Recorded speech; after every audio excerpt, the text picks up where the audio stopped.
আমাদের সমাজে না এরকম অনেক মানুষ থাকে যারা মানুষের বাইরের রূপ দেখেই বিচার করে, ভিতরের গুণটা তারা দেখতেই পায় না। কিন্তু একটা সময় তারা রিয়েলাইজ করে। তো এরকমই একটা গল্প, একটা গোলাপ গাছের আর একটা ক্যাকটাস গাছের।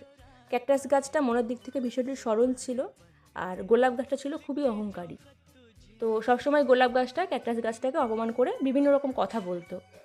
তো একটা সময় এমন আসলো যে গরমকালে কুয়োর জল সব শুকিয়ে গেল।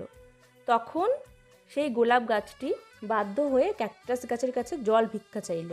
কিন্তু মানে ক্যাকটাস গাছটা এতটাই মানে সরল এবং দয়ালু ছিল, সে কোনো কথা না বলেই তাকে জল দান করলো। তো সেইভাবেই গোলাপ গাছটা আবার বেঁচে উঠলো পুনরায়।